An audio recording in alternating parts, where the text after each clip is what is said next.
Captain Ray Quick and Colonel Ned Trent are explosive experts working for the CIA, on a mission to take out a drug kingpin by blowing up a bridge.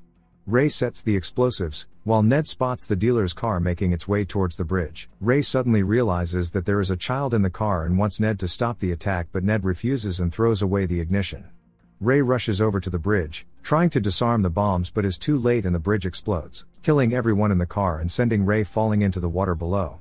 The two men face each other and Ned holds Ray at gunpoint, accusing him of turning on him.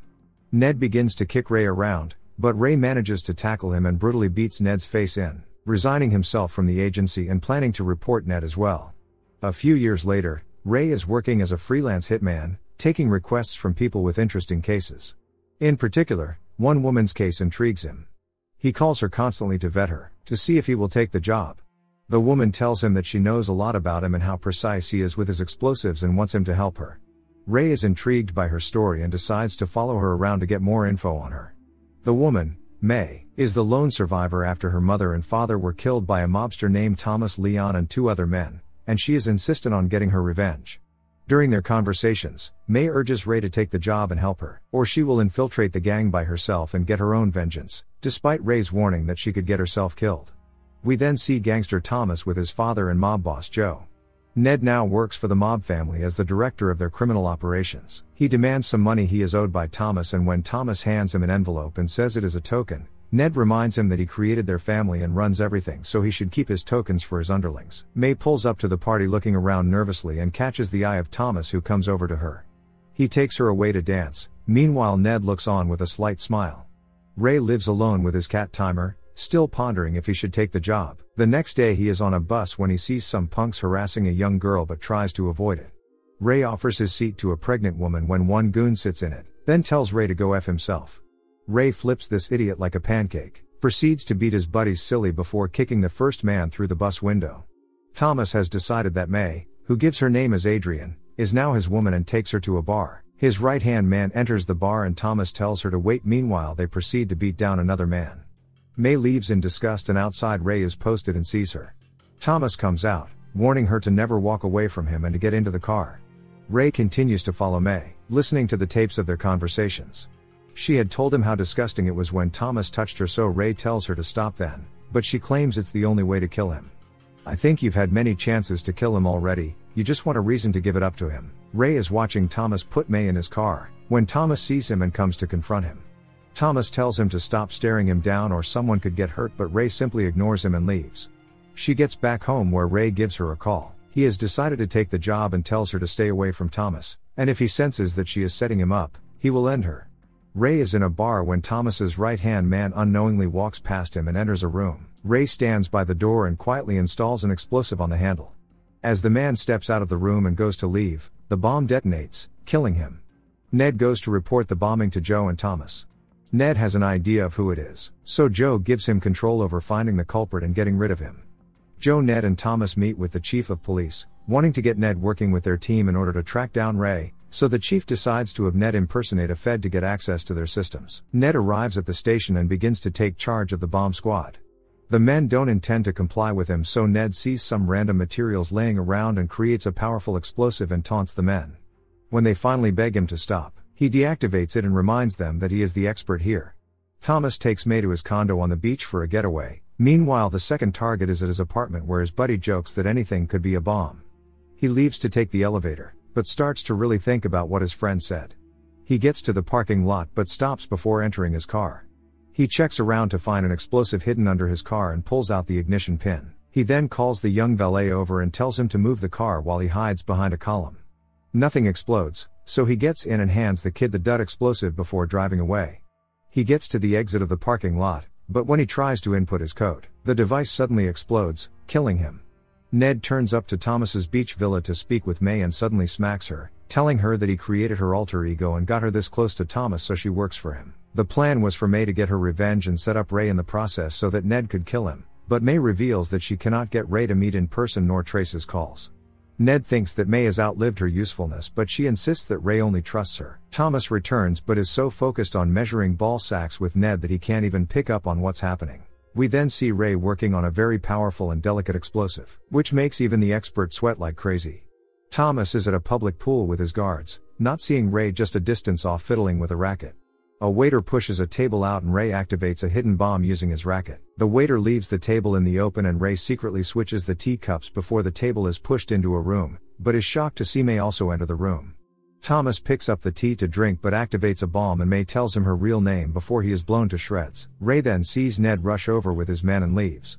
He tries to get in contact with May, fearing that she may have been killed in the explosion. At Thomas's funeral, Ned comes to tell Joe that he is sorry. But Joe doesn't want his apologies and gets furious at Ned for not protecting his son. He orders Ned to find Ray and bring him there alive before he buries his son. With May suspected to be dead, Ray returns home one day and is shocked to see messages still being posted to him and gets his hopes up. Meanwhile, Ned and his team are trying to bait Ray into a trap waiting for him to call. Ray gets to a payphone and calls the number, but when he calls he does not hear May's voice. They tell him that May is still alive and wants to meet, and Ray immediately figures out what is going on and demands to talk to Ned. Ned refuses to answer, so Ray begins to remind him that he is a failure and a sellout, and Ned finally snaps at him, telling him that he is just as guilty as he is. Ned tells him that he will find him and he will kill him, but Ray hangs up just before they can trace his location. Ray goes over to the supposed service being held for May, but when he hears the obituary and goes to check the casket, it is not May. Just then he sees May enter the church and makes his way over to her, searches her and finds a hidden gun. He takes her away just as Ned turns up. He holds the priest at gunpoint demanding to see the casket and realizes that May is still alive. Ray and May head over to a hotel room where the two spend the night engaging in demonetizing activities. Ray gets out of the shower the next morning only to see May gone and a note saying that she cannot be trusted. May gets to the lobby and tries to leave, but Ned spots her and confronts her. May tries to give him an excuse saying that the funeral was to draw out Ray. Ned orders that his men take her away, but she asks to use the bathroom for a minute and the guy lets her. She politely takes a woman's phone and calls Ray, warning that the men are coming up. Instantly Ray jumps into action and begins to lay explosives. Ned and his men get the room info and turn up, guns drawn. The men cautiously enter the room, but Ned and his guy hang back while the others go in. One man goes to hang up the phone, which explodes, sending the man flying into the ocean.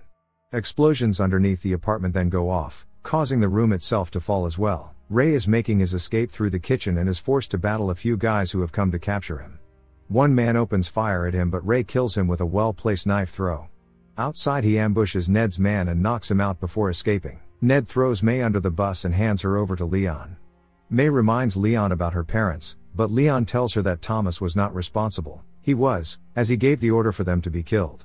He wants to kill her, but Ned says he has one more use for her in order to get to Ray. Ray calls May as Ned is listening in. She wants to see him, but Ray refuses out of fear of being set up. May reminds him of the cheeks and how he loved it, so Ray decides to give her his location. May then reminds him of the note she left in the room, hinting to him that it is a trap. Ned and May get to the location and he sends her in alone with a microphone and snipers at multiple locations, keeping an eye out. May makes her way into the building with Ned close behind, when a massive explosion suddenly rips the building to shreds.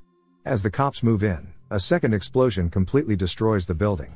During the chaos, Ray and May manage to escape in a boat. Ned and his team get their hands on Ray's phone call recordings with May, trying to pick up on any clues from background noises. Ned picks up on some noises and begins to narrow down where Ray would be hiding out. He heads to one of the prime locations, asking the owner of a restaurant for clues. A delivery boy turns up, revealing that he knows where Ray is. The next morning, Ray wakes to see May getting ready to leave. She tells him that now that she knows that Joe ordered the hit, she plans to go after him. Ray tries to convince her to give up on leaving, when suddenly they hear sirens outside as cops begin to surround the house from land, sea and air. Ray calmly makes his way downstairs and activates a detonation system rigged to the entire bar. Ned warns that he wants Ray alive and nobody should open fire on him. Another explosion destroys a part of the building, so Ned decides to use explosives of his own to blast his way into the building. Ray gets the notification of the perimeter breach and is rushing out with May when Ned holds them at gunpoint. He reveals to Ray that May is carrying a hidden explosive which he planted on her unknowingly. Ned arms the explosive, explaining that the bomb will kill only May and he will survive because Joe wants to have a word with him. Ned slowly begins to inch forward, then unknowingly steps on a pressure-sensitive bomb that blows him back and knocks him out. Ray then immediately and carefully takes the explosive from May, telling her to leave with just a few seconds before the entire building blows. Ray tosses the explosive and manages to escape with May, just as the entire building goes up in flames, killing Ned, while Ray and May escape through a hidden tunnel. The next day, Joe reads about the incident at the warehouse. He thanks God for bringing his revenge on Ray and May. He then opens the mail brought to him and finds a necklace. It contains a picture of May's parents. Seeing that it's rigged with a bomb, he curses God just before the necklace explodes. After hearing the blast and knowing all responsible for her parents' death are dead, Ray asks how she feels, to which she responds, "Better." They drive off to start their life together. Remember to turn on notifications, so you can watch more movie recaps like this. Thanks for watching.